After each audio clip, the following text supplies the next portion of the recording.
Hello fitness freak, so I am here to tell you 3 simple techniques कि जिससे आप आपका डाइट ट्रैक पे ला सकते हो। ओके, तो पहले ये जानना ज़रूरी है कि अगर आपने इसके पहले डाइट ट्राई किया है तो हर बार कुछ ना कुछ रीज़न की वजह से रुकता है। So what is the reason? Reason is your body and mind coordination. Okay, so understand this, जब भी आपका कुछ डिसीजन होता है सो वो डिसीजन होता है माइंड में। ओके, बट आपकी बॉडी को क्या चाहिए ये तो आपने कभी देखा ही नहीं है ना, राइट? मतलब आपकी बॉडी कुछ और डिमांड कर रही है, आपका ब्रेन कुछ और बोल रहा है और आप सडनली निकल जाते हो और 2 दिन 3 दिन 1 वीक फिर से गायब। ओके, सो जैसे लास्ट वीडियो में बताया था ना कि बाउंसिंग बॉल थ्योरी, मतलब मैं बॉल ऊपर से नीचे छोड़ा ना तो फॉर एग्जांपल इस बार ये हाइट तक आ गया, सेकेंड टाइम और थोड़ा, थर्ड टाइम और थोड़ा और थोड़ा और थोड़ा नीचे, एंड एक टाइम पे 0। ये 0 का मतलब समझते हो? The response from your body, जो आपके चेंजेस हो रहे हैं ना, बार बार जो एक्सपेरिमेंट कर रहे हो, सो उसकी वजह से जो रिस्पॉन्स आ रहा है ना बॉडी से, वो एक दिन 0 हो जाएगा। और जो आपको चेंजेस दिख रहे हैं ना वो कभी नहीं दिखेंगे और यू विल ट्राई और fail, try and fail. Diet and workout एक लाइफस्टाइल है, अंडरस्टैंड? इसको एक टेम्पररी चेंज की तरह मत समझो आप। अगर करना है तो लॉन्ग टर्म के लिए जाना है, जो भी चेंजेस करनी है वो परमानेंट होने चाहिए। आई अंडरस्टैंड, सबको चीट की जरूरत पड़ती है, क्रेविंग सबको होती है, बट उसका भी एक टाइम होता है। We will talk about that, मतलब जो चीट मील होता है। बट अभी के लिए ये समझना बहुत जरूरी है कि do you know your body? पता है आपकी बॉडी क्या चाहती है आपसे? मैं हमेशा यही बोलता हूं ना कि एवरी बॉडी इज डिफरेंट। मतलब मेरी केस में कैसे होता है कि I eat carbohydrates and I maintain myself lean. But अगर मेरा बीएमआई अच्छा है, मतलब मेरा बीएमआई इज 25, मतलब बॉडी मास इंडेक्स इज 25, मतलब जो मेरे स्केलेटल पे वेट का प्रोपोर्शन है दैट इज एक्यूरेट। ओके, मतलब I am maintaining my body fat percentage below 15, तो मेरा बेसल मेटाबॉलिक रेट अच्छा है। सो मेरे लिए जो फूड का रिस्पॉन्स आता है, मैं कुछ भी खाता हूं तो वो 100% अलग है। अगर मैं फैट भी खा रहा हूं तो उसका थर्मिक इफेक्ट जो है वो मेरी बॉडी के लिए अलग है। अगर आप दूसरे इंसान से कंपेयर करोगे, अगर if you are comparing myself with person a कि जो ऑलरेडी बीएमआई उसका 30+ है, जैसे मैंने लास्ट वीडियो में बताया था कि इनके केस में हायर चांसेस है कि इनका बीएमआर बेसल मेटाबॉलिक रेट 30% से ड्रॉप है। मतलब इनके केस में ये 20 kgs ऑफ फैट या फिर वेट पुट ऑन कर सकते हैं पर ईयर। सो इसका मतलब ये तो नहीं होता है, इट इज क्वाइट सिंपल कि हर बॉडी अलग है। सो ये सब जो फैट्स आते हैं कि इधर देख लिया, इंटरनेट पे देख लिया, यहां पे देख लिया, ये फॉलो करता हूं, ये सेलिब्रिटी का डाइट है, नॉनसेंस। खेल रहे हो खुद के साथ। और जिस दिन ये बाउंसिंग बॉल का थ्योरी था ना, 0 पे आया था, उस दिन अटक जाओगे ना और इतना डिफिकल्ट होगा वहां से ऊपर आने के लिए। बहुत सारे एग्जाम्पल्स होंगे आपके सामने जो ऐसा सब कुछ कर रहे हैं, राइट?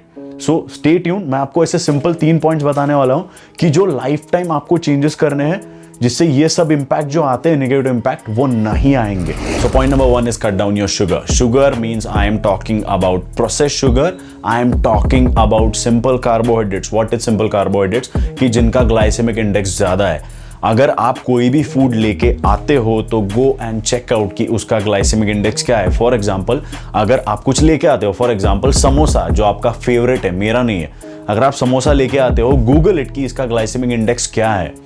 अगर वो ग्लाइसेमिक इंडेक्स हाई में आता है तो it's not for you, understand? इससे होगा क्या, आपने अगर डाइट स्टार्ट किया और सडनली आपने सेकंड या थर्ड डे पे ऐसा समझ लिया कि चलो ठीक है, धीरे धीरे स्लो डाउन हो जाएगा, मैं अडेप्ट कर लूंगा, नहीं होगा। अंडरस्टैंड? एक तो 100% पे रहो या फिर 0 पे रहो, अंडरस्टैंड? ये सब आदत मत लगाओ गलत बॉडी को।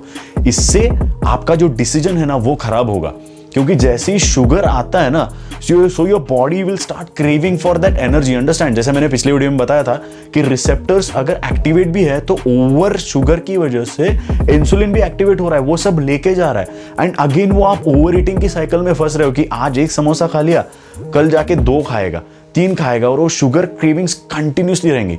सो cut down your refined sugar, cut down your simple carbohydrates. Even I will suggest कि अगर स्टार्ट कर रहे हो तो start with little complex carbohydrates.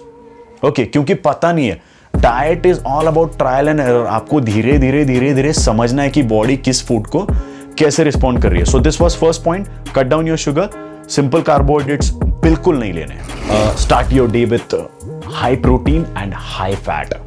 सुबह सुबह कार्बोहाइड्रेट्स नहीं खाने हैं। बहुत बार बता चुका हूं मैं, फिर भी ऐसी मिस्टेक करने वाले लोग बहुत ज़्यादा है। क्यों ऐसे करना है? अगर आप high protein high fat intake करते हो तो आपका इंसुलिन ट्रिगर नहीं होगा।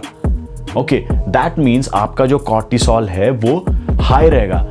एक बात को समझ लो, अगर कोई भी हार्मोन है तो वो हार्मोन हमेशा एक ही साइड पे काम नहीं करता है। फॉर एग्जाम्पल, अगर टेस्टोस्टेरोन है, testosterone is good for muscle, right, good for hair, good for your entire body. But अगर टेस्टोस्टेरोन भी ज्यादा होता है तो आपका हेयर फॉल स्टार्ट होता है, जस्ट बिकॉज वो कन्वर्ट होता है डीएचटी में, डाईहाइड्रोटेस्टोस्टेरोन। Same with cortisol. 100% आप बॉडी में किसी भी चीज को ब्लेम नहीं कर सकते। सब कुछ बैलेंस होना बहुत जरूरी है। अगर आप हाई फैट हाई प्रोटीन वाला अगर आपका ब्रेकफास्ट लेते हो तो जो कॉर्टिसोल लेवल्स है, those are optimum cortisol levels, जो आपका फैट बर्न करने के लिए हेल्प करेंगे।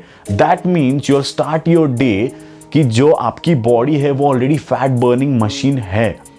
अननेसेसरी कार्बोहाइड्रेट्स या फिर कोई भी शुगरी फूड डाल के उस प्रोसेस को मत रोको। Third and the last point, it's very simple. अगर आप मुझे इंस्टाग्राम पे फॉलो नहीं कर रहे हो ना तो डू फॉलो। मैं हमेशा ट्राई करता हूं कि मैं मैक्सिमम मील्स के पिक्चर्स डालूं। मेरे जो मील्स होते हैं हमेशा ग्रीन साइड पे बहुत ज्यादा होते हैं। What is the reason? क्योंकि green it is high in antioxidants, high in fibres, high in water. Okay, so antioxidants का रोल क्या है? एंटीऑक्सीडेंट्स आपकी बॉडी से टॉक्सिन्स रिमूव करता है, फ्री रेडिकल से फाइट करता है। आपका जो मतलब आप जिसके पीछे हमेशा भागते हो कि एंटीऑक्सीडेंट्स लें, स्किन अच्छा चाहिए, वो भी तो ऑटोमेटिकली मिल रहा है। एंड फाइबर्स जो आपकी गट हेल्थ को अच्छा रखता है। Okay, so start your breakfast और लंच और dinner, you can have it any time just because it is less in calories, high fibres है। सो उसका कुछ ऐसा खराब इंपैक्ट तो बॉडी पे आना मतलब आई कैन से ज्यादा पॉसिबल नहीं है। बट ओवर मत करो, क्योंकि एक छोटा साइड इफेक्ट भी है। जैसे मैं हमेशा बोलता हूं कि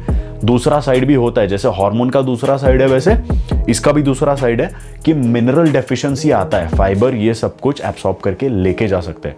ओके, सो मेक श्योर कि आप आपकी बॉडी वेट के लिए जो ऑप्टिमल फाइबर इनटेक है वो एक बार चेक कर लेना and introduce yourself with green. Go green more. Okay, so these were the 3 points कि जहां पे हमने देखा कि कैसे इजीली डाइट स्टार्ट कर सकते हैं। अगर आपने और भी कुछ ट्राई किया होगा, डेफिनेटली हर कोई करता है।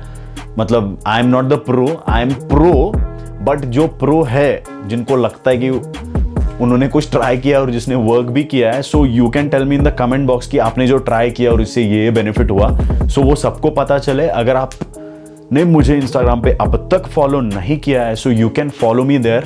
अगर चैनल को सब्सक्राइब नहीं किया है you can subscribe to my channel. मैं और कुछ अच्छे स्टफ के साथ आ रहा हूं। अगर आपके कुछ सजेशंस है, मतलब आपको कुछ और जानना है किसी वर्कआउट के बारे में, किसी डाइट के बारे में, so you can ask me there. Follow me on Instagram. Thank you.